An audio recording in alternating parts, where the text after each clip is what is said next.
Yo, what's going on, everyone? It's Brian and Jim here with Drink a Beer and Play a Game, and welcome to another episode of the Power Hour. Yes, hello, everybody. Welcome to episode 129. Happy Labor Day to all of you in the good old US of A.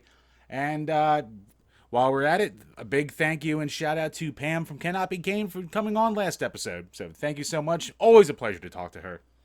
Cheers, and if you haven't already, please be sure to go check out the episode, and if you enjoyed that one, you can check out the first time we spoke with her. Love having her on, really fun guest, and yeah, if you're not already, make sure to give her a follow. Yep, follow her channel, follow her Twitch, follow her makeup channel. So keep yourself busy.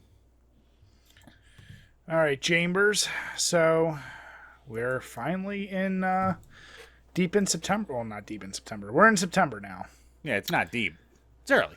Unofficial into summer. Or official. Whatever. But it's our first week in September, and have any beer habits changed for you yet? No, not yet.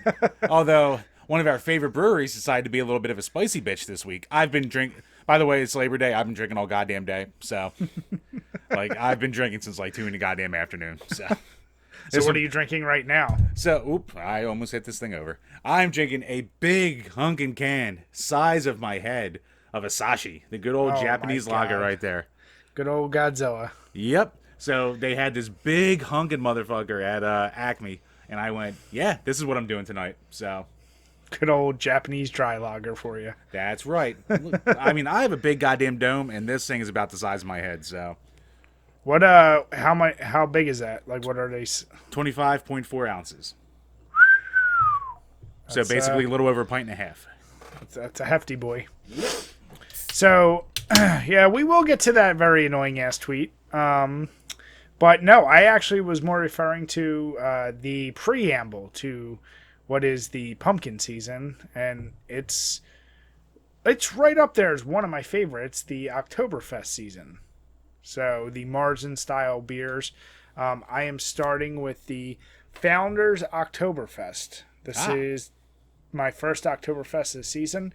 Tiny bit early because, Oktoberfest technically starts more mid-September. But it's might be bold, but it may be, if not my first, my second favorite lager style. Interesting. Because it's ton of malts, almost has a little bit of a caramel flavor, and it's so goddamn smooth. But they usually range, and this beer is another good example. It's 6% ABV and only 20 IBUs, so no bitterness. It's kind of like the more flavorful cousin of the Vienna Lager, like Sam Adams. So that's a good way to think of it. Yeah, I actually had a Sam Adams Oktoberfest today, so getting a little bit into the season. Jim, you had one 2 nights ago when you were over. I handed you one. Oh, yeah. From my cooler. Oh, yeah. Memories. Damn it, Jim. So, yeah, it's a full-on Oktoberfest season. Probably one of the more overshadowed, I think, beer styles out there. No one really talks that much about it, but like I said, very flavorful, very easy going down, but just doesn't get talked about enough. Yeah, weirdly enough. But speaking about beers that get talked about, and of course, certain flavor profiles for the season, we all know the meme about pumpkin spice. So, of course, one of our favorite breweries when Lagunitas just had to poke the bear a little bit. Had to take a bit of a stand, a little standy stand. So here's the picture. I had to tweet it out to Jim because I saw it on Facebook, and it's that classic meme of the craft beer snobs who hate on anyone who likes pumpkin beers. But it's weird that you see it directly coming from a brewery. And as you see from the picture, they're 100% pumpkin free and whatever the stupid thing about still delicious or whatever. It's you make a whole bunch of alternating IPAs. And I like Lagunitas. There are some of their beers I really like. Oh, yeah. But it's calm your tits. And it's weird. It's a weird, you're standing your ground and you're going to be that brewery and make sure they don't do pumpkin. Okay, cool. You're going to lose out on business like Chick-fil-A on a Sunday. Cool. It doesn't matter. Good for you. Jim, they're so cool. Oh, my God, the edge. Oh, edge me, Daddy. Edge me more. I know... I've said this about everything. I don't, even someone who's a huge Halloween fan, I don't like seeing shit for Halloween in August. I don't like seeing pumpkin spice stuff in August. September is like fine, it's fair game. But the overabundance of bitchery and hate for anything pumpkin related it's just out of control. Like, and I know you like pumpkin beers. Yeah. Do you like anything else pumpkin spice flavored? Not particularly. Like, I don't care. Like, I never go for pumpkin spice coffee. I can't think of any other drink. Pumpkin cider, maybe? I don't even know if I've ever had that. Do you drink iced coffee? Oh, yeah, every day. See, I like going to Wawa, they have a good pumpkin something. Maybe it's their autumn. I don't even know if it's pumpkin, but they have a like iced coffee of that, and I drink that. That's really good. All right, I'll try that. Yeah, I'm a big cold brew and iced coffee fan. Like, yeah, warm coffee. If I have to drink it, all right, I'll drink it. But if I can get it cold, I get it cold, even in like the dead of winter. It just tastes better. Oh, it's so much. That's one of my favorite. Like, if I have to go out and do something extra, like that's my treat. I'm going to Wawa, get myself an iced coffee every goddamn time. All right, Brian, do you do it black or do you throw all the bullshit in there? Usually black. If I add anything, it'll be now like a little bit of oat milk. That's it. I don't usually put anything in there. I'll get it like you can get it already flavored with like vanilla, but I don't put any sugar. I don't put any sweeteners at all. It's usually going to be black for me. Yeah, I'm a fan of the black too. Or French vanilla. I don't think I've ever... Yeah, maybe I'll give that a go. Just have that natural but still feel good about myself. And really, that just came out of laziness for me. I was like, man, I'm really fucking sick of mixing all this shit together and cleaning the spoon after. So I'm just going to start drinking it black. And a love affair was born. Yeah, like in the mornings, well, since have been working at home extra much this past year. You dare. My go-to is, well, now, like most people, you get I feel like everyone I know has a Keurig. Like, I feel like very rarely does anyone just brew coffee. But, yeah, I usually just do a little splash of French vanilla, and that's it. Milk and sugar in my coffee used to be my go-to, like, way back. And, yeah, it's funny, having a cup of that now, I'm like, oh, it's too sweet. Or it's like, I don't know. It's weird. It's funny. I saw Dice over the weekend, and he actually had a little bit about that. He's like, $30, mystery coffee. You make 16 fucking cups and you have it all day. Now it's just a one fucking thing at a time. Yeah. I don't know. It's funny. Have you ever been a Dunkin' person? Oh, I do Dunkin' every day. Do you? Okay. Yeah. Do you just do drive-through or do you go in and pick it up? Drive-through. So, where we went to school and where I go to work in downtown Philly, it's funny, like, when I used to always go to Dunkin', I would see people be like, extra, extra, extra milk, extra, extra, extra, extra, extra sugar. And literally, it's like this much coffee and there's just a pound of milk on top. I'm like, why even order coffee at that point? Like, I don't get it. Yeah, and I'm not like a coffee purist, but at that point, no. What the fuck are you doing? Like, why? Why even bother? Oh, Monica, when she makes coffee, she's the same way. She puts a splash of coffee and then a whole bunch of creamer, then milk, then sugar, and she'll be like, oh, I still taste the coffee. And like I said, yeah, I am not a coffee snob by any means. Like, I'm fine with, if you just give me milk and sugar, it's fine. But, like, to keep adding all that, I don't know. It's... You know what? At that point, just do Adderall and save yourself 600 calories. Like, for fuck's sake. But, yeah, the pumpkin stuff, it's out of control. Like, do you ever try the pumpkin-flavored foods? Like, they did the pumpkin M&Ms and the Cheerios and all that shit. Yeah, it's fine. It's all fun. just like, it's all cinnamon and nutmeg. It's not even, like, real pumpkin flavor. It's what it is. Well, that's what I mean. Pumpkin now is just those flavors. Cinnamon, nutmeg. It's, I don't know, it's overblown, but yeah, Lagunitas, like some other, I'm sure Stone would do some shit like that. They seem like the type of brewery that would hold their ground too. Yeah, I don't know, but as I told you the other day, I always save my first pumpkin beer for the first Eagles game, and that's always been my tradition going. So right now, I'm gonna keep enjoying Oktoberfest until then. There you go. So speaking of enjoying things, what have you been playing lately, Brian? Oh, still doing a little more Alien 3, dipping into all the different versions. That NES version, man. Whoo, boy. 2 weeks in a row you've mentioned that, so that is a treasure, I'm sure. We'll obviously hit on that. Good. I've been doing a lot of that Hades game. I've been streaming it, and it's actually it's probably my first roguelike in I don't even know how long it's been since I've like committed to playing one. Other Diablo? than just fucking around. Yeah, like it's been so long. You still haven't played that, right? Not yet.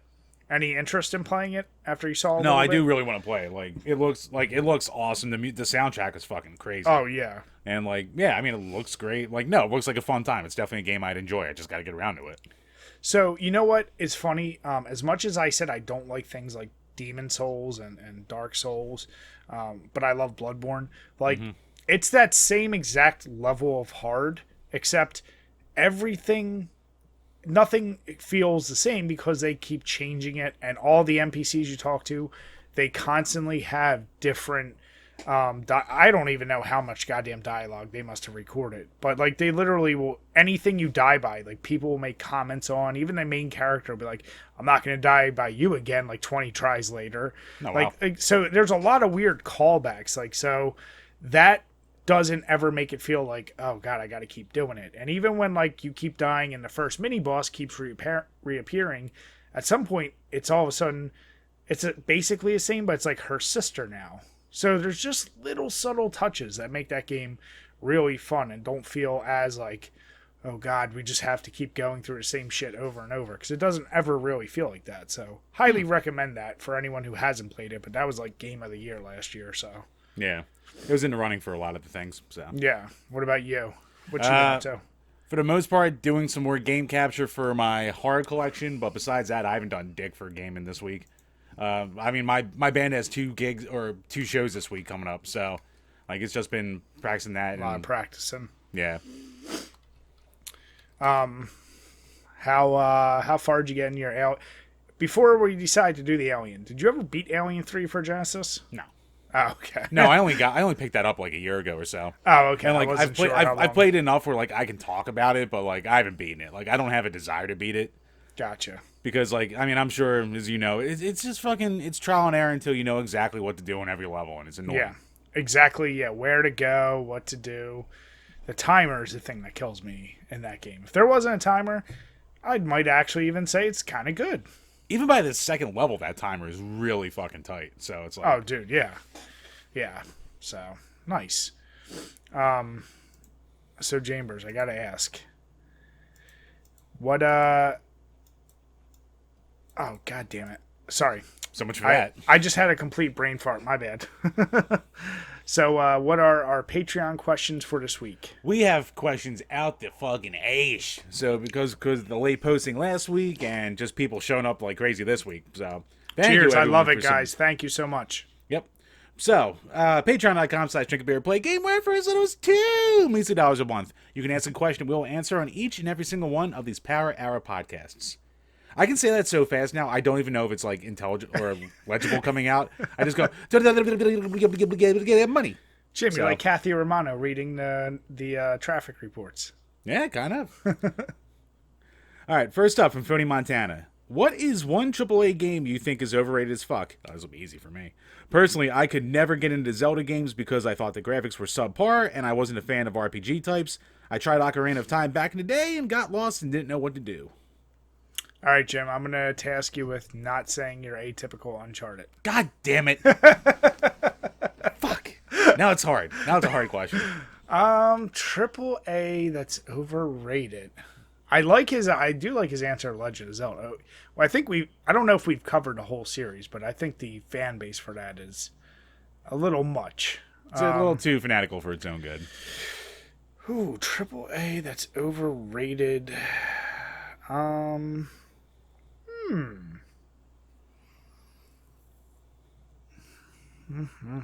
That's a really good one.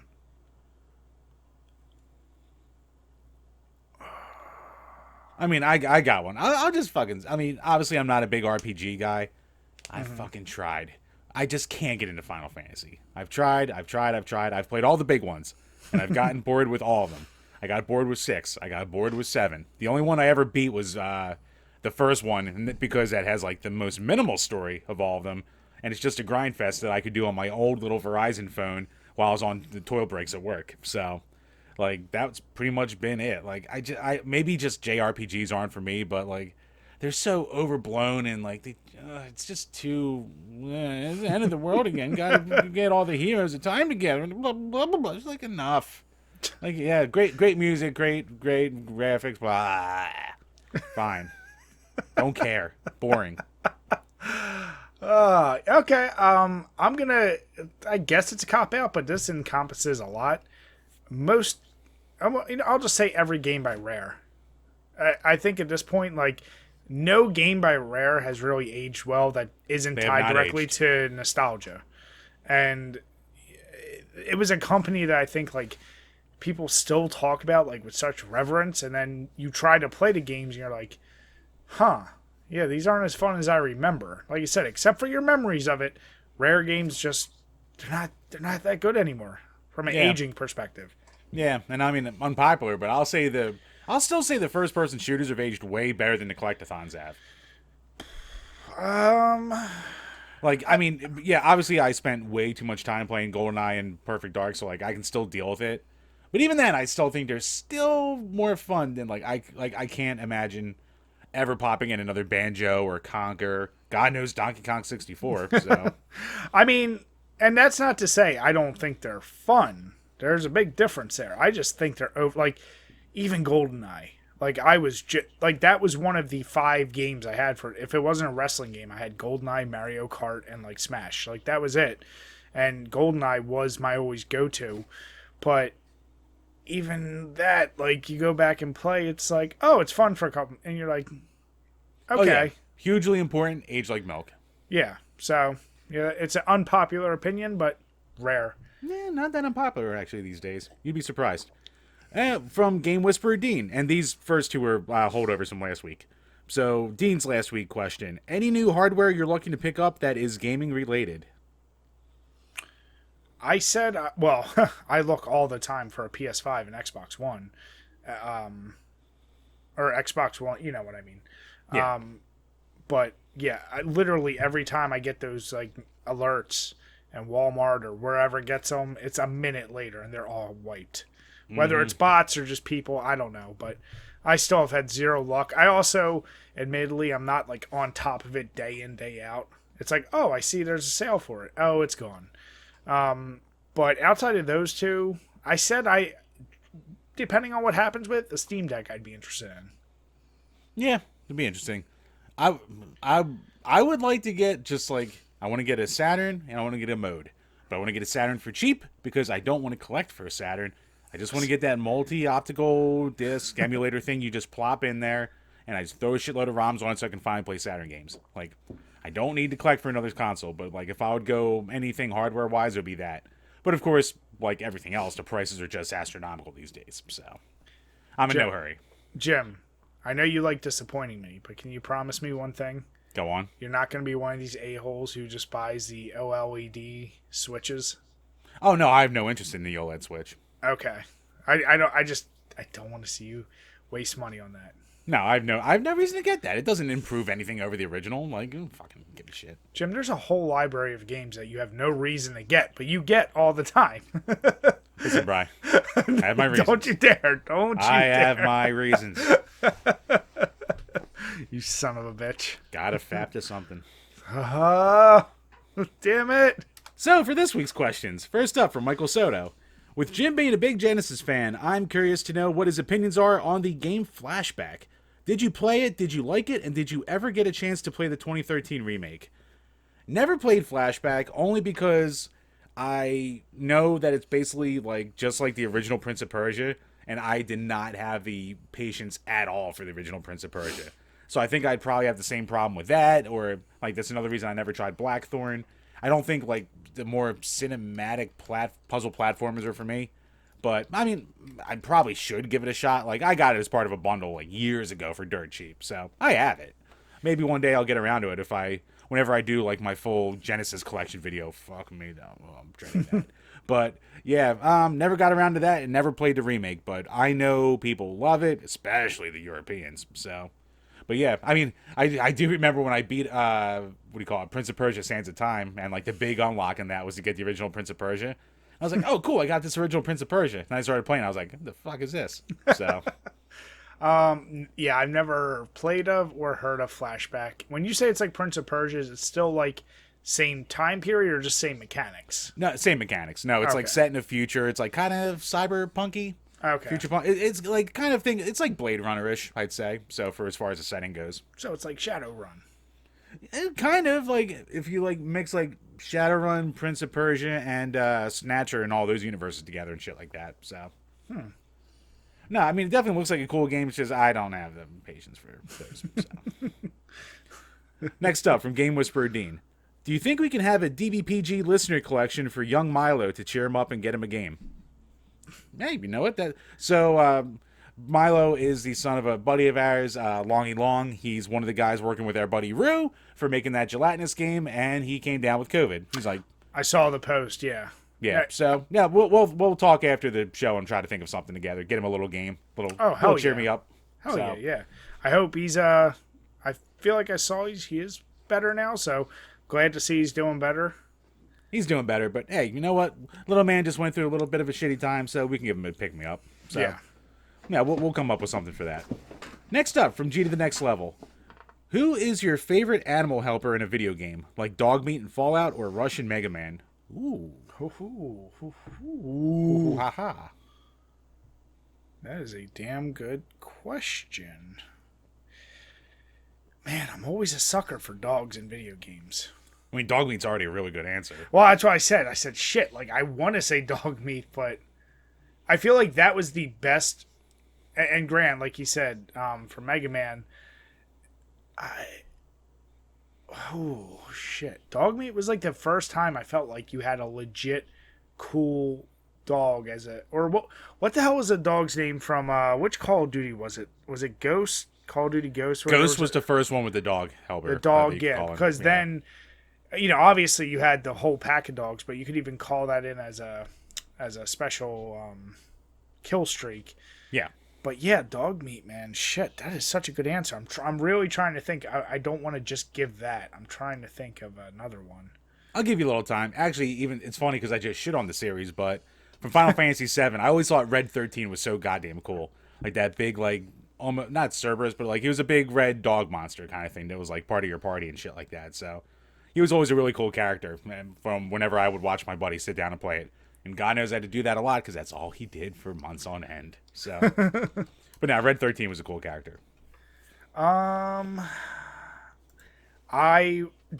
is my gut answer, but if I was going to pick a different one, what the hell is the name of the hawk or bird you can use in Borderlands? Oh, you know what? I didn't play enough Borderlands, so I know what you're talking about, though. Yeah, so it's like you're the sniper Mordecai. Is Mordecai? Fuck, man. It's been so long since I played that game. Hold on. The wrestler? Damn it. Christian Undertaker? So Mordecai, it's not really, it's like almost a vulture hawk. That was a cool that was a concept I always kind of thought, like, not enough video games utilize, like, using, like, a bird of prey as something you send out, it attacks and fucks.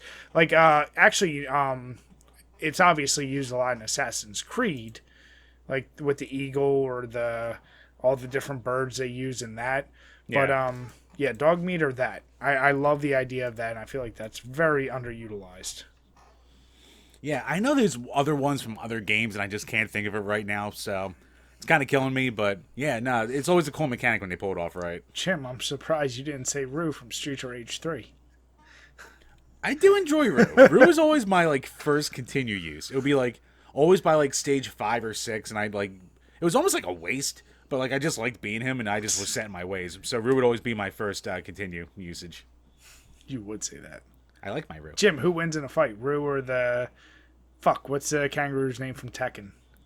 Oh, I mean, I'll just say Alex the Raptor because he was just a palette swap, but Rue, because Rue will dodge that one punch they have. That's all I have. Just one big wind-up punch. You can dodge it like you would do against me. How dare you? But then eventually Rue's going to get hit with it, and you know what's going to happen. No, he won't. He's too smart. He's not smart at all. He's in Street Rage 3. He's a victim of circumstance, sir. I'll have you know. Listen, if I can quote The Departed, he either... Never mind. Easy. Next question. Right, get us canceled. Jim! All right, from our buddy No Good Goody. Is there a song from a video game that makes sense playing in the bedroom, or does Guile's theme not actually go with everything? That's I should try using Guile's theme next time. Hey, baby, let's spice this up. Ding, ding, ding, ding, ding, ding, ding, ding, ding. Jim, you're done after that first little din. Oh, uh-oh. Brian, I'll have you know that I'm done by the time I hit play on the MP3 player. Oh, a video game theme for the bedroom. Jim, would yours be when you die in Super Mario Brothers? Dun dun dun dun dun dun dun. I'd have to say that for the end. I just throw her off me real quick. No, stop touching it. Don't touch it. Don't touch it. Don't touch it. Stop. Ooh. It would be fun. You know what? I would say, actually, going back to your good old Streets of Rage 3, that character select music might not be bad. Jesus Christ, Jim. Thumping away to that beat, that's a good beat right there. God. Boom, boom, boom.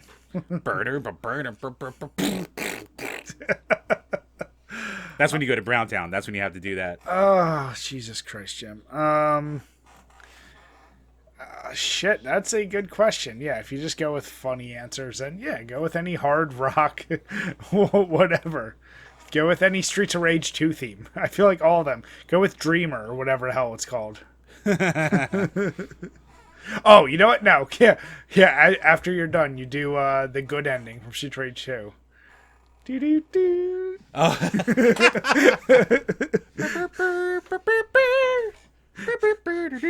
You're like, don't worry, I'll get the towel. You just stay there. Don't worry. I'll be back before you're sticky. Damn it. Next up from Gamer Astral. Fuck. What? You know what? What? Don't say what. What? Favorite vacation spot and why? Are we counting just like what we keep recurring going to, or like where we've ever been? It seems pretty open, so do a little both, I guess. Oh, shit. Do you have an answer off the top of your head? I mean, obviously the reoccurring I've mentioned before about like going down to Strathmere with my brother and his family every year and going through a couple cases of beer through the course of the week and just, all the good family time. And, my nieces play extremely well with my daughter and all that shit. So it's always a good time. But as far as like destinations go, I'm not much of a traveler. Like Jamaica was kind of cool, but I was like, if I don't ever go back to Jamaica, I won't be sad about it. Where'd you go on your honeymoon again? Was it Jamaica? Okay. Yeah. You know what? I don't know. I really liked Vancouver when I was up there for a week for work. So I would actually probably go back to Vancouver and enjoy the downtown city a little bit more. Because I only got to do it really maybe 1, maybe 2 nights. But goddamn, is that just a clean town? Oh yeah. No, and there's a shitload of stuff to do, especially with it's basically dual cities separated by a giant lake. So Vancouver is nice, yeah. Yeah, I'll go with Vancouver. So, in the States, if you want to just chill, Bar Harbor, Maine is really cool. Really chill. Good bars. Lots of, if you want to go hiking up mountains and shit, or just chill on the lake. Very, very scenic. Dude, Miami has amazing food. Shit's way too expensive. Yeah. But the food and the beaches, dude, from all the random Caribbean places I've been, Miami still has one of the best beaches. The water is so goddamn clean. But overseas, for sure, Ireland, going to Dublin, you talk about clean, everyone's super nice, and food, which I thought was just going to be meh, ended up being really, really good. And just a very, that's a place where you walk around and you're like, oh, you can just walk around and be whatever. But Florence, but Florence, Italy too has probably the best food we've ever had, and it's both old timey. Rome has a ton of great shit to look at, from historic, but it's also really dirty, super touristy, and has a lot of faults, and a lot of the food can be it's not that good. Whereas Florence is Florence, I feel is the Philly of Italy, where it's underrated for how quality food it is, and it's actually a cool city with a lot of history. So, yeah, I threw out a bunch of answers. I don't have one simple one. So Wildwood. No, I don't know. All those wild days. Damn it, Jim. Tennessee was pretty cool though. Tennessee was cool. Tennessee was like downtown Nashville was like really cool. It was awesome, yeah. Because like the first 5 blocks are just like fucking country bars and shit like that, and then like the Nashville Predators Stadium was like at like 6th Street, like just in the middle of town. And then, well, we didn't really go anywhere after that, but those 5 blocks were pretty sweet. It was pretty sweet. We were really drunk, but yeah. Yeah, a lot of breweries though. A lot of little country whores and little. Damn it, Jim. What? They got doctorates. They probably do. Next up, once again, from Phony Montana. What's more likely 50 years from now? Heroin and cocaine being legalized or a federal ban on the sale of tobacco products? Yeah.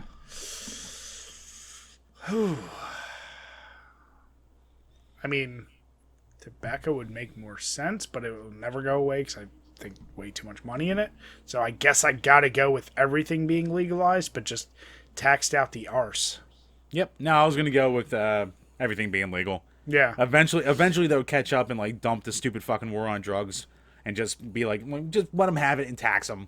Like, people, what are you gonna do? I don't need my government to tell me to not get addicted to something. Fuck you. Get addicted to what I want. I'll pay my goddamn taxes like a good American.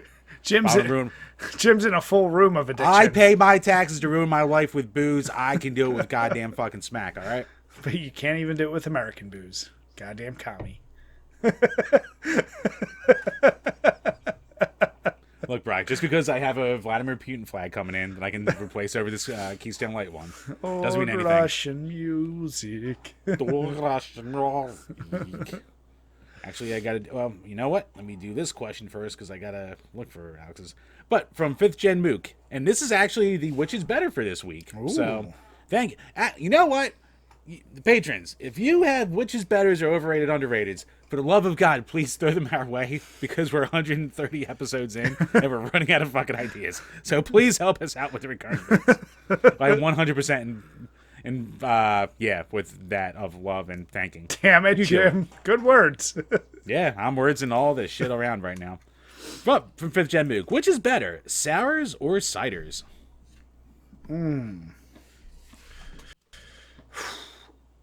If you hit the extremes, the extreme good sours are going to be way better than the best ciders. But the worst sours are going to be way worse than the worst ciders. Ciders are more for like, I don't care who you are, unless you absolutely hate apples, like you're going to enjoy ciders. And there are some really strong ones that are good, but they plateau really fast. Like the best cider is like, oh, okay, that's good.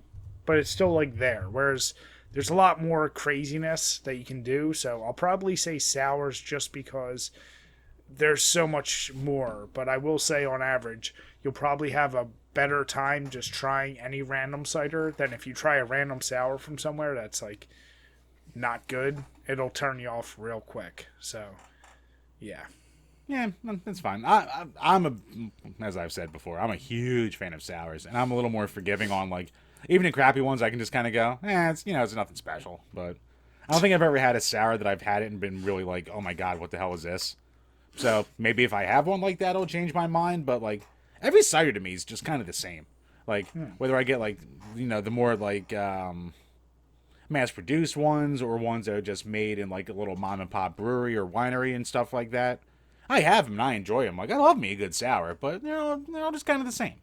Do you do the flavored sours or just straight sour? Or I mean ciders. I'm sorry. I do both. I do all of them. Yeah. See, I like when they try doing different flavors with the ciders, and especially the stronger ones. But yeah, like I said, I have had some sours that are like, why the fuck? Like, it's the same as like an IPA that's just too hoppy but no other flavor, and you're like, oh, this is just sour to be sour. Like this doesn't even have a good flavor to it. And the problem I have with sours right now is they're kind of hitting that same market that IPAs and all that shit where everyone and their mother just wants to throw one out there. A lot of them are not that great. So all of a sudden you just get a whole bunch of subpar ones. And then you find a really good one. You're like, oh, this is awesome. And yeah, so don't worry. I'm sure plenty of milkshake sours are on the way. I'm sure they are. And they'll all be disappointing. But man, that's a good one. Great question. I like it. Yep, yeah. Yep. And thank you for making our jobs easier. And last up from Alex Perez. Another one for Jim's Krusty Corner. Jim, right where that green jelly meets the Keystone, we do need to get you a Krusty sticker or something. You know what? That's not it. That's a good idea. You know what? I should have a fun. I know I have a Krusty something. I'm going to dig through my parents' boxes and just grab a Krusty toy and just like hang it like right here or something. That's what you need to do. Yep. Yep. We know the story of you peeing on your significant other's cell phone, but is there anything else of note that you've damaged or broken while drunk? Obviously, depending on if you have a guest or not, feel free to skip. I would still do it with a guest on. This probably would have been better with a guest on. But, all right, so besides peeing... I mean, do we talk about when you threw the drum cymbal at the wall? Butt-ass naked? I mean, all right, that's a good one. I don't know. That's I a good mean, one. how many other broken things do you have, Jim? No.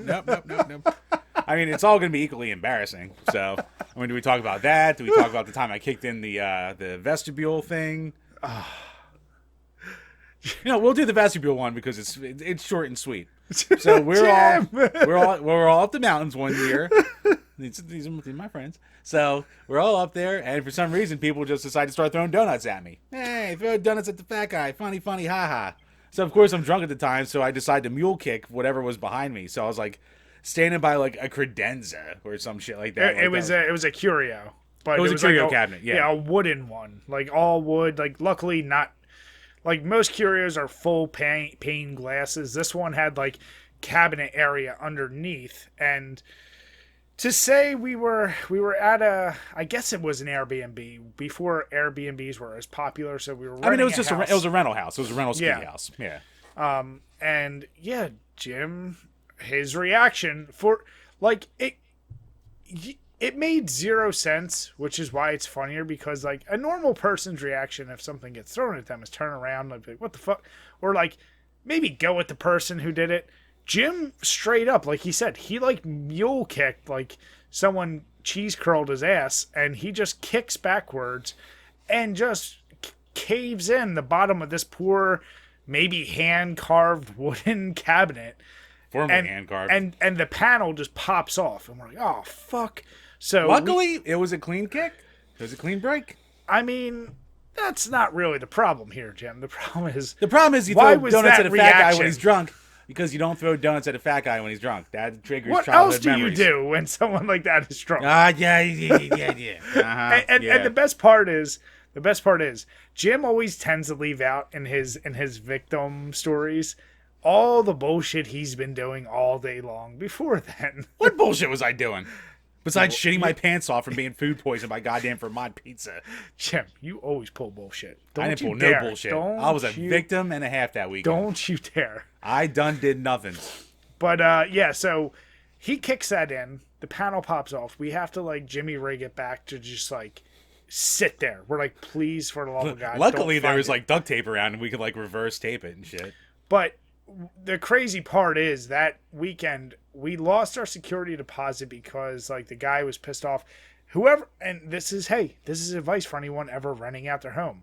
Hire a cleaning service because this guy didn't have that in his bill, which we obviously gladly would have paid. Mm-hmm. But because there was wet towels and there was these towels were wet when we got there. But this was also because of Jim. There was a bag of Doritos near the hot tub.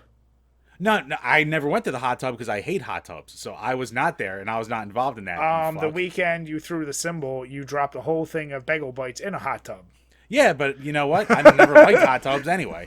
But that weekend, I was not near the hot tub, so fuck you. We lost the deposit because of the Doritos, because of the wet towels that were wet when we got there, and it was disgusting.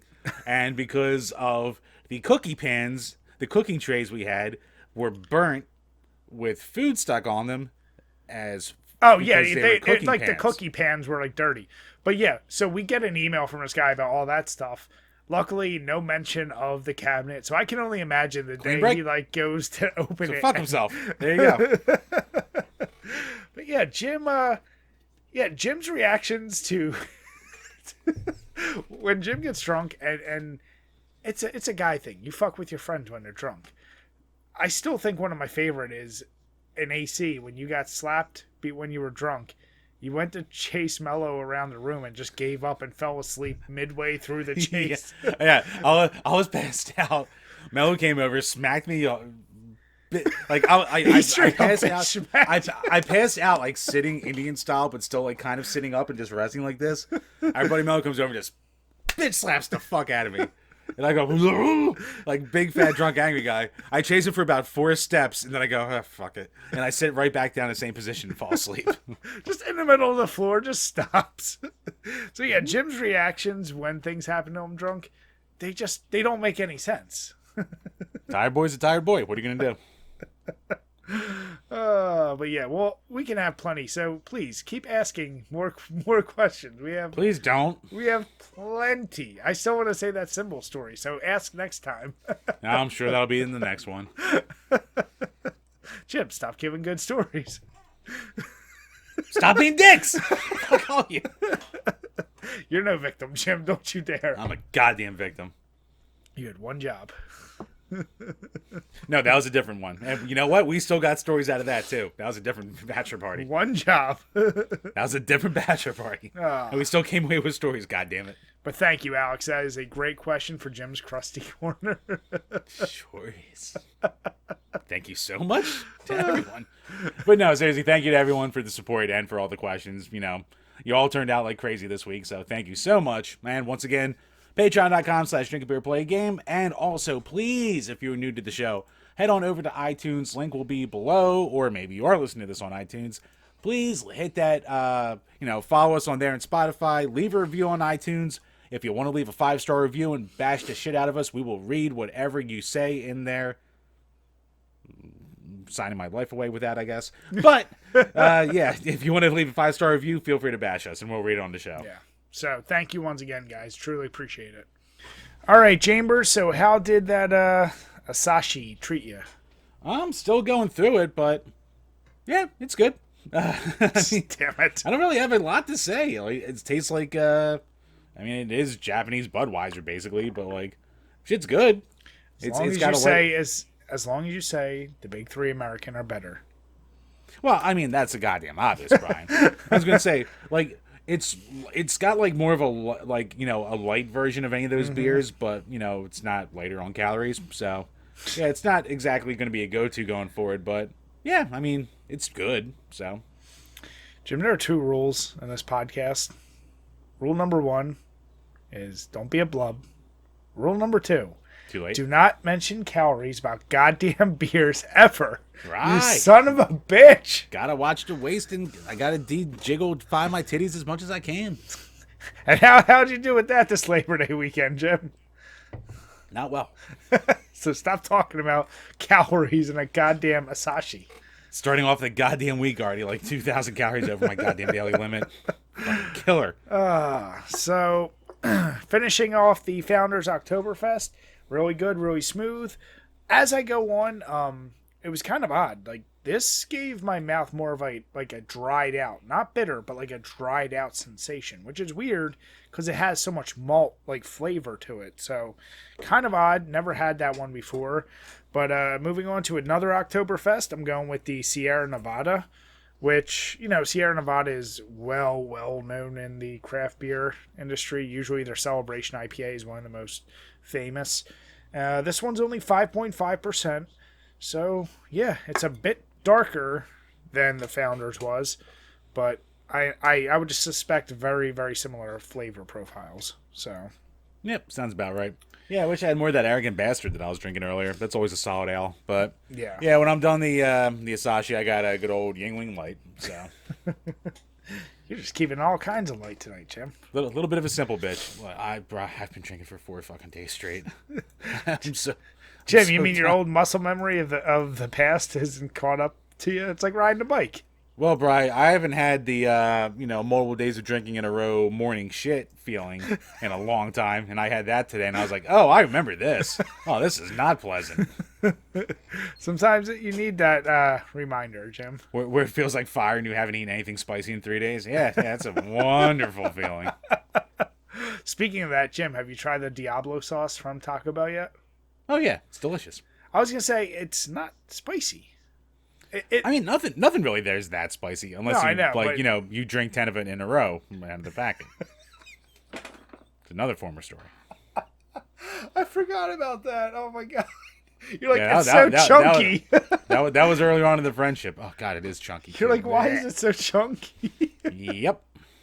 Oh, well. That one I did earn. Was it that one I did deserve. Was it better than the spoonful of the Mad Dog? Oh yeah, I mean that was less. Oh god, yeah. I mean that was definitely less painful. It was just gross. The spoonful of the Mad Dog was a. Oof. That was terrible. That took some time off the end of life right there, probably. But that was a cleansing of the innards like I've never had before. I will say that. For those who don't know, it's a hot sauce. It's one of those ones you get at like the boardwalk at the shore where you have to sign a waiver before buying it. So, yeah, before like all the current crazy hot sauces and peppers, that was like the go-to. 357 Mad Dog, like that was the tippy top for a little while, unless you went like black market shit. Now, like there's probably things that are way hotter that you can get wherever. But yeah. it just gets to a point where you're like, why do you ever want or need it that except to do a video and a reaction? That's it.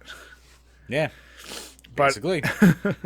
But Jim, speaking of reactions, damn, I'm good at that transition. I kind of love this. I want to see what you thought about it. But MK gives Shaggy a little appearance in a... Yeah, so... yeah, I'm sorry to cut you off, but yeah, what do you call it? Like, this is a meme that, like, I'm pretty hip to my memes and my my internet bullshit. But the whole Shaggy going Ultra Instinct meme was a thing that completely passed me by when it happened. I was gonna say the same. Like, I never... I saw this, I was like, that's kind of cool. And then I was like, oh, there was a whole thing behind it? Yeah, so the links will be below, and, you know, whatever thing of choice you're listening to this on, so... Apparently the whole Shaggy Ultra Instinct meme is in one of the Scooby-Doo movies. I guess some spirit of some badass fighter guy went into Shaggy, and there's some really random-ass scene where he's, like, perfectly fighting, like, an entire biker bar. And, Yeah. like, it was so out of place that everyone just, like, kind of made a meme about it. Apparently. Like, again, I missed the meme. So they called it Ultra Instinct Shaggy because, like, Dragon Ball Super, that's, like, was the newest form at the time. So basically saying he's going Super Saiyan, that kind of deal. So, yeah, a little tickler teaser on the WB logo. And they've done it before with other things. So they've had, like, you know, Scorpion go through and pull out, like, Daffy Duck or some shit like that and pull him into the logo and crap like that. So the most recent one has been Ultra Instinct Shaggy pulling Scorpion in. So it's a cute little Easter egg they got going on there. And I guess it officially makes Ultra Instinct Shaggy canon. And apparently, this is another thing I've missed. People were asking for years for Shaggy, Ultra Instinct Shaggy to be a DLC character in Mortal Kombat 11. So for all we know, maybe there's one last patch up their sleeve, which would be kind of fucking goofy and awesome. They did completely deny that, but they are with... Why anyone's saying, like, oh, with the new movie, I'm like, that will never happen. I said, but the next game? Maybe? I mean, we've said it before. I think, bearing how I've talked about Dead by Daylight, Mortal Kombat undoubtedly has the best guest DLC characters of any franchise ever. Oh, yeah. Like, it's not even close for debate. And even though, like, the only thing that kind of drives me nuts, I want to see what you feel about it, like, it started with Freddy in 9, and then in 10, they got, obviously, all those great characters, and 11, they got a whole bunch of great ones. Like, I wish, though, they could bring some of the best ones from those two into the next one. Like, I wonder if they just don't want to hold on to license or whatever. Like, having Spawn... I'm sure it's all licensing. That's all it is. I'm sure it is, but, like, dude, like I said, Spawn, he's meant to be in fighting games. When he was in Soul Calibur, that was awesome enough. Being in Mortal Kombat just made so much sense. I'm like, please just keep bringing him back at least, you know? Like, if you're going to keep throwing the Joker in every goddamn one, you can throw Spawn.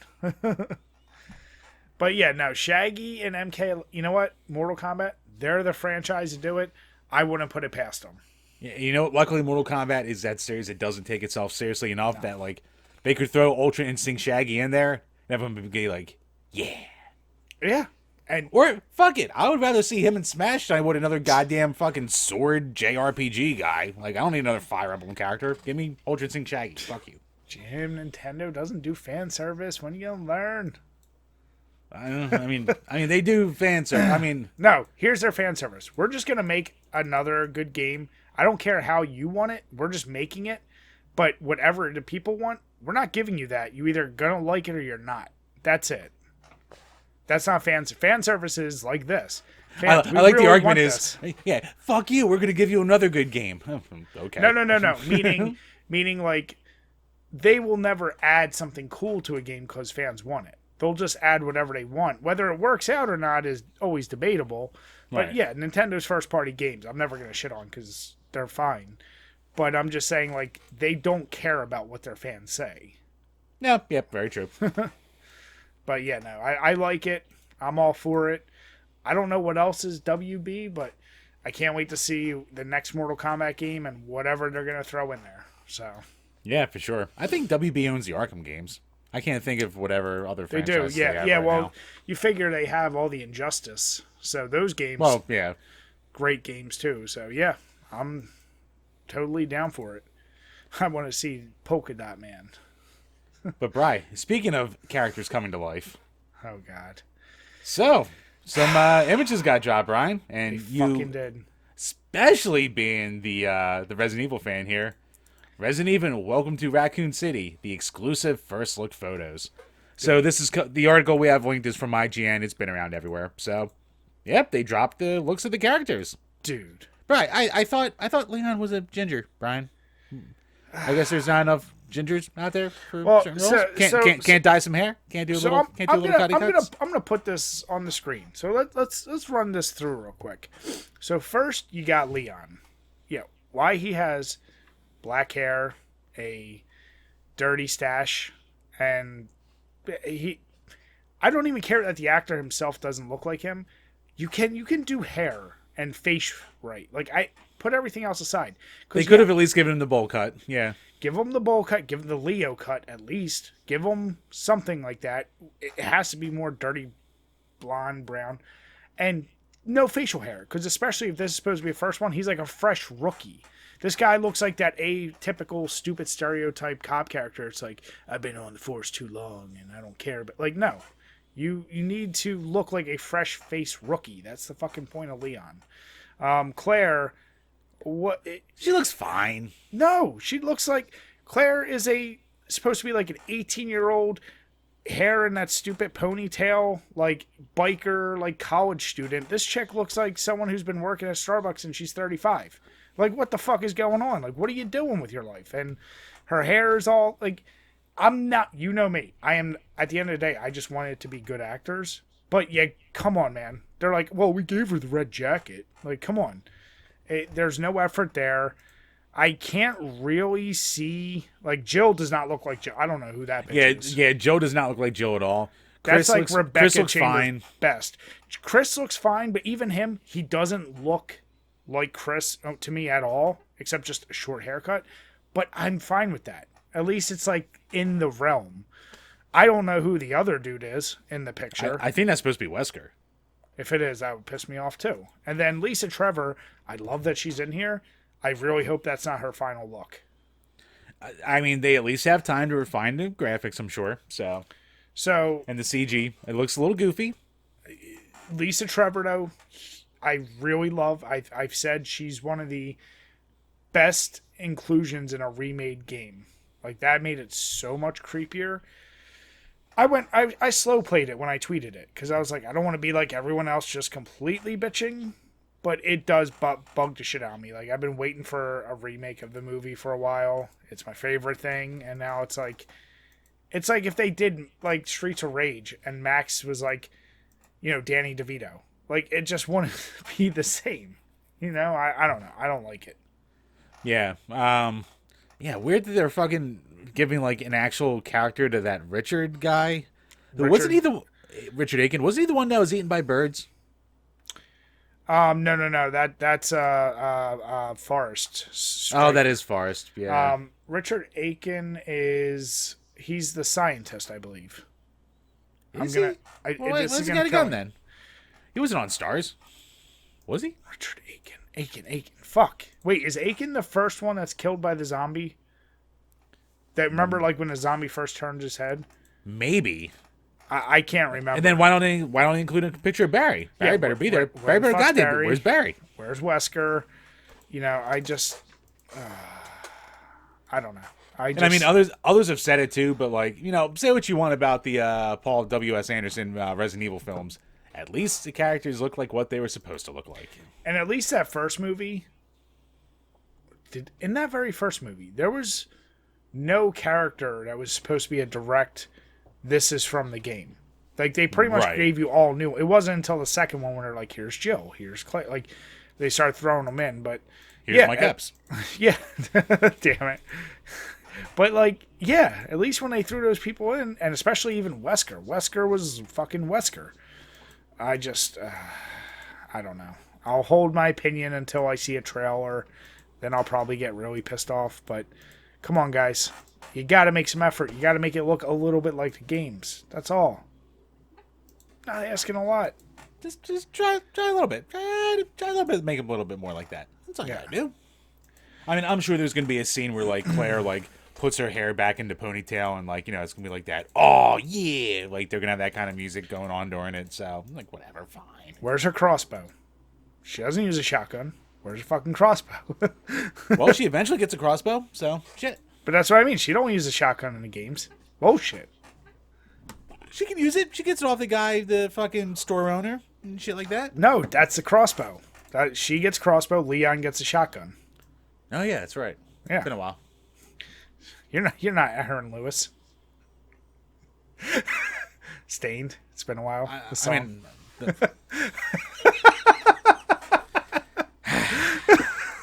Jim, I'm not the problem. That movie's the problem. Jim. I mean, more of my Japanese beer after that. So, will I watch it 1,000? Did you even, speaking of Resident Evil, did you even watch the animated series on Netflix? There's an animated Resident Evil series? Yeah, it's... I've heard nothing about it. It's after the events of 6. I don't think they're dealing with 7, but like, yeah, it's got Chris, Leon, all of them, and it deals with the present from 6. Like, yeah, it's its own 7-episode or 8-episode series. Huh. It's animated. Good? It's animated though. Like if you like fine. watching it, it's you know what it is? It's complete junk food. Like, okay, like do what you want with it. It's goofy. There's a terror. There's a bio terror. They have to handle it. They handle it. I don't know what else to say. All right, really sell me on it. All right. I'm not going to say it's good. I'm going to say it's fine. And if you're a Resident Evil fan, it might be interesting. Okay, so it's bad, but you liked it. Got it. I'm also not the greatest person for animated shit. Like the Castlevania animated stuff, I kind of like the first season. The second season lost me completely. No, all right. So, yeah. But, yeah, let us know what you think of these pictures. Are we being too tough? I'm curious what everyone else thinks. And I mean, if they wind up being good actors, then fine. So, at the end of the day, if you can play the role, you can play the role. Yeah. But, I mean, you could give a guy a haircut to make him look a little bit more. Just make him look a little bit. That's it. That's all. He could have jet black hair, but if you cut off the hair right around here, around eye level, then it looks like him a little more. Give him a little shave, a little trim up. If you show me Barry with not a beard, I'm going to be pissed. Yeah, like who's showing up to their first day of cop work looking like that? All right, that's what I mean. Just come on, guys, get your shit together. That's right. Oh, speaking of people needing to get their shit together, Jim, your favorite company, Wata. Yeah, so we actually really haven't touched on this that much, and this has been going for a couple weeks now. So I guess if you've been living under a rock, so the huge controversy lately has been, especially since the copy of Mario 64 apparently sold at Heritage Auctions for $2 million, then all the people started digging. And apparently what it's coming down to the shock of basically no one, is that people from Wata Grading are working with, Heritage Auctions to artificially inflate the market.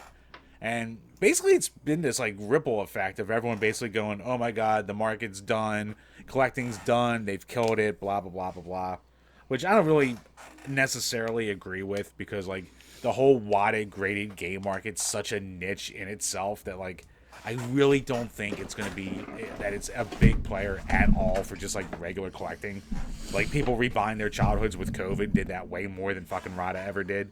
But yeah, if you want to see basically a huge expose, and this is a long article, about a guy who is a sealed games collector, and he, by happenstance, eventually realized that he bought 3 Wata sealed games directly from like one of the founders of Wata Games, which is, you know, as far as their public statements go, is directly against their terms of service. So instant conflict of interest, and then he goes down that rabbit hole from there. So like it's a super long article, so I'm not gonna like sum it all up from here, but yeah, shit's looking shady. Well, here's my question: is that not a form? And not legal expert, don't put me on the cross. Is that almost like equivalent to like insider trading? Like, oh yeah, I mean, is like, in other words, is it actually, forget immoral? We know it's immoral, but is it illegal what they're doing? Like, in other words, could they actually be sued? Maybe. I mean, they probably could be sued, and you could probably make an argument for like, you know, market manipulation and shit like that. I'm a not legal dum-dum, so I don't specifically think it's straight up illegal, because like the rules for the stock market, man, I cannot talk. The rules for the stock market are so like regulated by the federal government that like they're not going to care about like a fucking stupid auction house. So. Well, that was my point. Like video games aren't the same commodity as stocks, so yeah, inflating a video game market to them to like federal shit probably non-existent. That's what I'm saying. They might almost be able to get away with it because there's not a true legal precedent.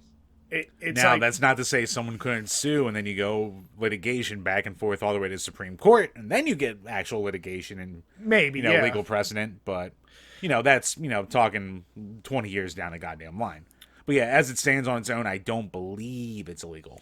So the only comment that you made, I don't think that this had as much of an impact as I think some people are definitely conflating. They're like, man, video game prices people are freaking out, man. People are freaking the fuck out about like, about the used game market and like how basically this killed it. And I'm like, I mean, this, what would be a better statement might be this could be icing on the cake of the tippy top that we're seeing here. But here's my thing. So yes, people during COVID collecting, that definitely didn't help. As a pastime, people just collecting and continuing to do it didn't help. This, I think this probably puts some things over the edge, because just like back in the day, somebody had made a video, I think like when YouTube started going off and like Angry Video Game Nerd, like the price charting of like every game he would do, and then the next week the value of those games would shoot through the roof. You know what I'm saying? Oh no, what do you call it?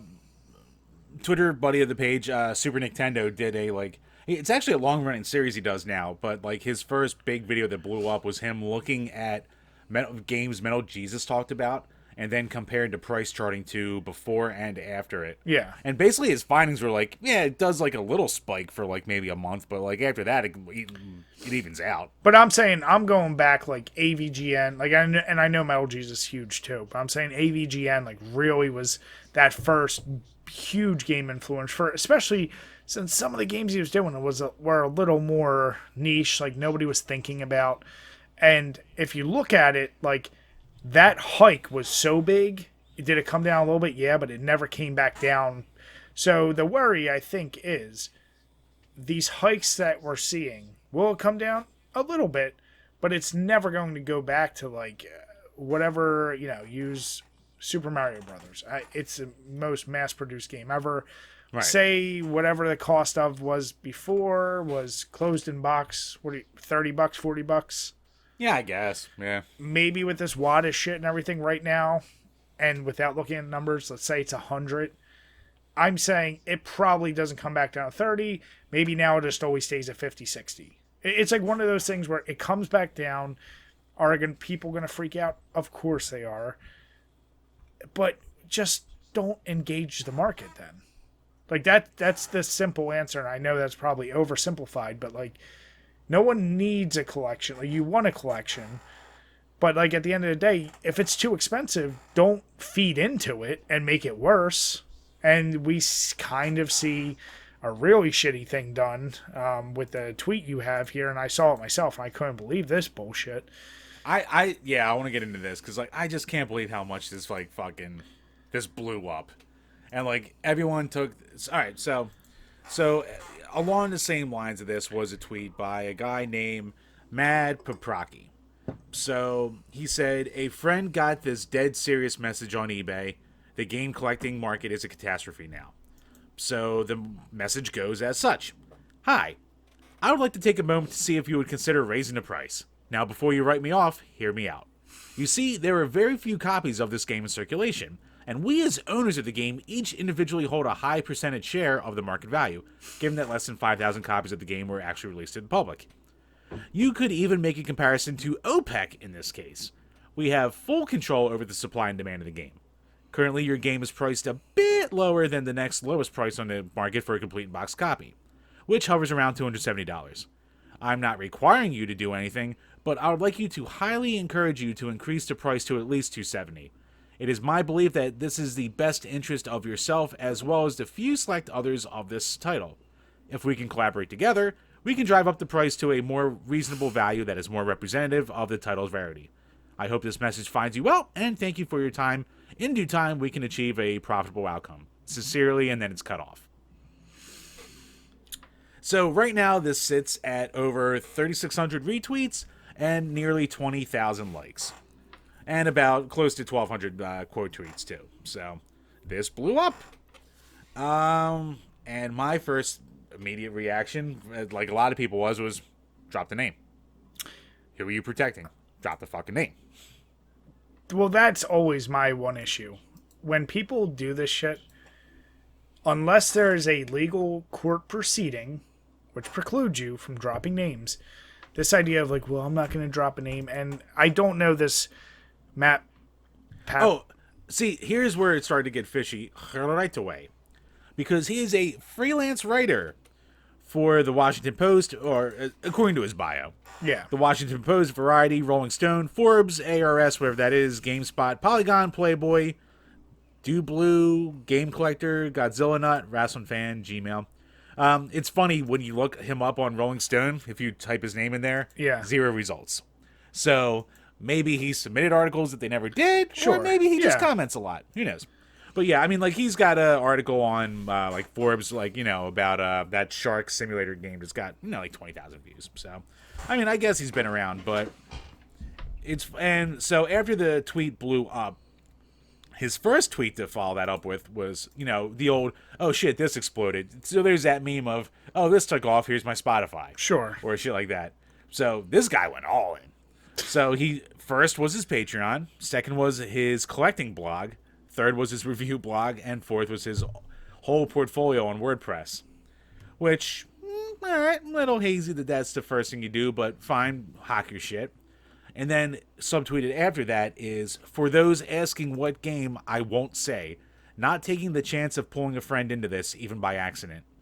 And that's where it all falls off the rails for me, and where at first I went, I think this is bullshit, but maybe it's real. At that point, seeing that, I went, all right, this is complete bullcrap. So, because here's the thing, right? There's an old adage in detective work called "Who benefits." So there's no reason for his friend. Nothing would happen to his friend outside of maybe a scummy line of collectors would be mad at him, or other eBay sellers and shit like that. Or trying to like spam negative reviews on him. Yeah, like that would be like the most of it. If anything, you would make him a hero among the collecting community if you said who your buddy was, or threw out there what game it is, or who the collector that reached out to him is. You could all be... It's so easy for all of you to be heroes in this situation for instant love. But instead, if you're hiding the seller and you're hiding the game, then you're not protecting anyone from the seller or the game and the market manipulation there. So that either leads me to believe that you're a piece of crap or you're just faking this completely for clout. And I 100% believe this was all a complete fake job for fucking clout that everyone took the bait on. Because everyone had their hot take going, oh, well, this is troubling. Of course it's fucking troubling. It's not goddamn real. But, okay. Oh my God, a freelance writer came up with this harebrained thing that could trigger game collectors? Who would have ever thought? If that is true, and I agree with you, I'm saying, but do you think this type of shit does happen? I am 100% sure it happens. So, I don't think it doesn't happen. I think in this case it didn't happen, but I think for sure it does happen. So let's turn the table, say it did happen, say he name drops it, whatever. What is your opinion? I gladly would say prove me wrong. Prove me wrong and name drop it and name the game, name the seller. No. I'm saying if they did though, are you super pissed at the guy who sent him that message? I mean, yeah. But once again, you mean the guy who was messaged or the guy who made the original message? No, the guy who made the message. So I'm playing devil's. Let's put it this way. Let me put my cards on the table. I think it is fake. I think if it were real, it's as scummy as you can get. But someone like you, let's say for some reason you Puppeteer only sold 1,000 copies. I'm just using whatever. Yeah. And yeah, you were like, okay, the game is charting at 500 or whatever, some crazy number. And then you start seeing some sellers like putting it down to like 300. There wouldn't be one party that'd be like, God damn it, now you're fucking up my value if I want to sell it. Yeah. I mean, if I saw that, I'd be like, yeah, you motherfuckers. But I'd also be like, I'm not going to go out of my way to message him and be like, what are you doing to the market? So, yeah. Like, yeah, I mean, I want to say I don't agree with I don't agree with it. I think it's completely fucked. This just goes to it's the ultimate problem I have with the collection of anything. That is the mentality of these collectors. That is why there's scumbags who buy multiple copies of things. That's why there's assholes who are selling you $1,200 PS5s right now because they can, and they know you're going to engage with that. And the only way to stop that shit is don't buy it. If you think something is overpriced, it is, because we keep paying the same shit. If anything, I'd rather have buyers come together and agree, nobody buy this shit. Like, and I know that's impossible, but I'm just saying, like, yeah, the seller, of course, are going to try and get as much money possible out of everything. But the buyers were gullible. But I need this game because I played it 2 times when I was a kid and I want it back. Like, no, don't do that. Stop feeding the fucking machine there. Yeah. So yeah, I agree with you. I think this guy is 100% bullshit. We name dropped him. You can check out his Twitter. The link is below. Yeah, it's out there, and people are dragging him into the comments, but like, it seems to be calming down a little bit now. But it's still like, a lot of people are just like, yeah, this is fake, but he hasn't deleted anything, so standing by his bullshit. I mean, if it's not fake, yeah. And please, people out there, don't do that thing. I'm going to tell you all about it, but I'm not going to name. Like, once again, unless there's a legal reason, and then state that, or don't say it at all. Because yeah, you're not helping anyone. Because now someone's like, well, what fucking game is it? Like, who's this? That's all anyone asked. Like the biggest one was, like, I was like, name drop the seller, but like the biggest thing is fucking just tell us the game. Yeah. So we all don't get fucked. And he's like, oh, I can't risk my friend. Oh, okay, I'm sure. Yeah. Yeah, I don't know. Just very shady. I'm sure there's a lot more cases of people trying to do that, spark shit where there's nothing there. But that's the internet, and that's definitely Twitter. So that is definitely social media. Yep. Jim. But Jim, one thing I will argue with you about. I know you 100%. If you ever do some stupid ass tweet and it gets that many likes, I know right away you say, hey, since it blew up, why don't you check out this? Oh, God, yeah. That's what I'm saying. I'm saying don't hate on him for doing that, because you know we would do that too. I would do that in a fucking heartbeat.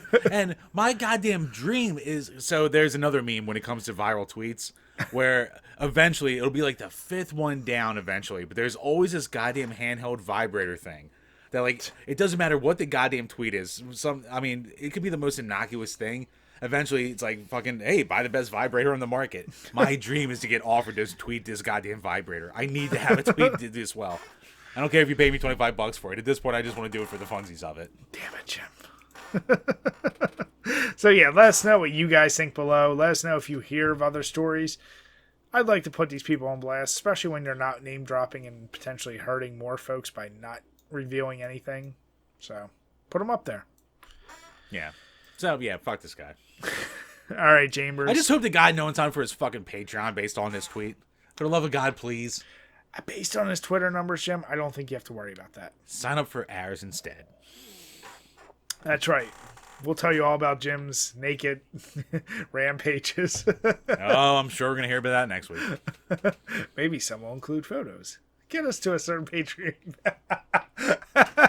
There's photos? There probably are photos. Jim, Fuck. The amount of videos and photos I've withheld, man. Woo. Woo.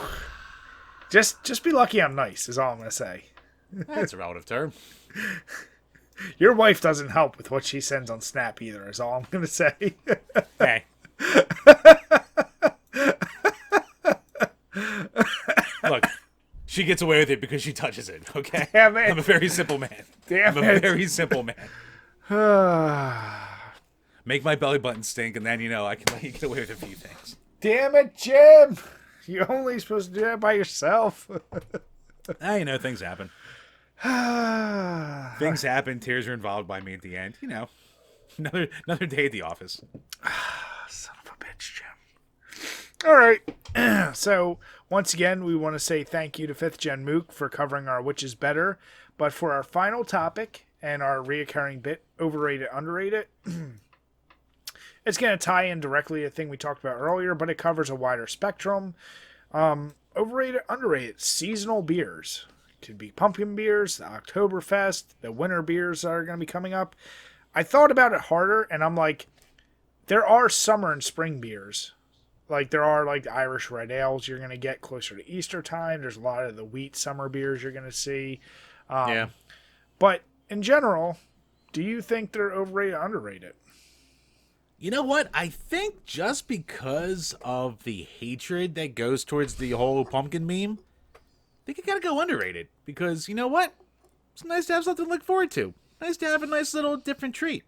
No one's making you buy these beers, so if a brewer wants to put them out there for someone to treat himself with and have a little different experience, who am I to say it's a bad thing? So, I like my winter warmers and my, the occasional, Southern Tier pumpkins and the summer wheats and all that shit like that. I like it. It's something to look forward to. Do I think, the pairing of them with the season is, it's probably bullshit and just a gimmick, but no, it's a gimmick I like. So, wait, you I enjoy it. You think the seasonal aspects of them are bullshit? Yeah. Well, so Oktoberfest is the Marzen beer, which basically is German for March beer, meaning that it was brewed then, and they prepare them for. Well, then why isn't it in March, Bri? Why isn't it called March Fest? Because, like any good beer, you store it for a certain amount of time to get to a certain fermentation, and then you store it release until March. Brew it later. You brew it in March, hence Marzen, because that's when the hops and the wheat is ripe, Jim. Well, brewing in March, serving in March. Damn it. But no, I think it's supposed to be, that's when the ingredients are whatever, freshest, yada, yada, yada. But let me ask you this. As someone who, you loved Simpsons back in the day. Yep. I assume, did you watch a lot of, things like Roseanne or Home Improvement and all those? Oh, yeah. Were you someone who, your favorite episodes were usually the Christmas special, the Halloween special, the whatever? Or did you kind of not like those? They were fine. The Simpsons Halloween specials were always something different. Yeah. So, they went above and beyond. But, for the normal sitcoms, it didn't really matter. I actually think the Halloween episodes for, those old school sitcoms were, kind of the worst ones. Because, they always tried to throw in some spooky gimmick in there that was just, dumb and, didn't really fit with the rest of the theme of the show. So. So. Oh, we have a ghost in the house. Damn it, Jim. Yeah, I definitely think seasonal beers are underrated. And for the kind of idea, like you said, having something to look forward to, but it breaks up the monotony because I wouldn't like, what do you just do IPAs year round? That's why, like, Some hey, people do. those people live in California, and that's why they have 70-degree weather all year round and a lot of fires and mudslides because that's what happens. Wow, that took a turn. No, what I'm saying is Not to say Greg Koch doesn't deserve a forest fire, but no, but like I don't know, like there is something about like I have my little ritual with pumpkin beers. Like I have like even the Oktoberfest. I just started now. Like I don't know, like having something different, and maybe it's because we're spoiled and we get all the different seasons and shit. Like there is a mentality that shifts. Like at some point, soon you're like, all right, shorts go away, pants weather. Not saying you enjoy that, but there's like a right when your BMI hits a certain point, the shorts never go away. listen, or when you burns and you just do it no matter what. Also true. But no, like I don't know, like I think because it is unique and you just can't get Mad Elf year round, it makes it so much special. Like you want to go out of your way and now you're enjoying it. Yep. I was almost going to say overrated because is there any part of you, and I know I'm asking the wrong person, so I'm definitely asking fans too, but like, do you almost feel like you're obligated to drink because it's only available at that time? Like you almost feel stupid, like, oh, should I just get the IPA I can get anytime, or should I be drinking Mad Elf right now? No, I mean, Mad Elf's a different question because Mad Elf's goddamn amazing. But yeah, no, like if I'm at like a brewery or a pub or some fucking dipshit place, Yeah. If I see the seasonal thing, I'll at least get one. Yeah. And be like, all right, let me see how this is. And then if it works, it's good. I'll get some more. If not, I go all right back to Old Faithful. So Yeah. But no, it's a drawing point. Like I'll always try a seasonal one that they have on tap. Yeah. Yeah, see, I don't know. I always like it because I like seeing breweries go outside their comfort zone. And for a lot of them, some of them might have their pumpkin recipes down packed or their winter warmers, like you said. But I like seeing ones like, all right, like Sierra Nevada. They make in these margins where they traditionally only make like ales and IPAs and things. So they're going out. Now, granted, I'm almost done. It's not the best. But what I will say is I like that they're trying. They're trying. And I do applaud that. And like I said, I love variety. I love like that changes the mentality of how I feel about what I'm drinking. Because otherwise, you could just drink Keystone year round and have a flag behind you. But then what's the point? You would be like me? It all gets boring. That's your opinion. Jim, what would be tougher for you for the rest of your life? You could only drink Keystone? Or, like, yeah, I don't know, pick one beer, and that's literally the only alcoholic beverage you could have. All right. Or you could only play games for one system with the existing games you already have. Can't get new ones for it. The games would probably be harder. Because the booze, at the end of the day, I'm just going to get drunk. So, drunk is drunk. But I'm saying, if you say it's Keystone, you can't have whiskey anymore. Hey, drunk is drunk. You don't think you'd get a little bit tired? I'd get tired, but then I would just drink until I wasn't tired of it. And then I would love it again. But the games, like, I don't know, like if you say how many's in your Genesis collection? 150 some. You got a lot. I got a lot of leeway, but you're talking however many years. I get a little bored after a while, even with all the same old. So even for as much as I love it. Interesting. With the booze, though, I mean, if a game got me drunk, then yeah, I could play the whole thing the same way too. But all right, so then better question: if you did have to stick to just one beer, that's it. What is it? Knowing that your binge drinking days are, well, I would say behind you, but you just proved that wrong this weekend. You would say that. Would you go? You would hope that. You know what? I said beer, but let me say alcohol. Would you go with a liquor, like a whiskey, or would you go a beer? No, I would go with a beer just because I can pace myself way better with a beer. Like liquor, like if I'm drinking one beer the rest of my life, I'm gonna know when I hit that good spot. I'm gonna know when I hit the way too much spot. I'm gonna know when I hit the oh god tomorrow's gonna suck spot. Whereas with liquor, I mean, I'm sure I could eventually get to that point too. but there would be a lot more trial and error until I hit that point, and that would be a lot of really, really rough days. So, But you could be like Hemingway, just drinking bottle after bottle. drink myself to death by 40. I mean, goals, Jim. I mean, there was a time when I was right on that fucking, I was on that path. So, But yeah, all right. So then it's beer. What is the beer? do I say the Keystone? Maybe I have to say the Keystone. You don't want a little more flavor in your life? Beer from, right? Once again, the end goal is just to get drunk. But is it always just get drunk? Yes. I can get my flavor from other drinks. If I'm gonna get fucking drunk, though, I'm just gonna get drunk anyway. That's interesting. Whether I get there with 7 beers or if I get there with 3 beers. Like if I said Merry Monks, and yeah, I'd get there in 2 beers. But then I'm only drinking 2 beers for the night, and then I'm going to bed early. Keystone, I can space it out all night. And at the end of the day, I'm still getting drunk, and I'm not waking up dead. That's a very interesting concept you have there, Jim. Look, Brian, I'm not a healthy person. All right, let's just whether physically, mentally, however you want to go about it. I'm just saying there's things going on. All right. So, so everyone with that question, is there anyone out there, let's put it this way, is there anyone that thinks seasonal beers are super overrated?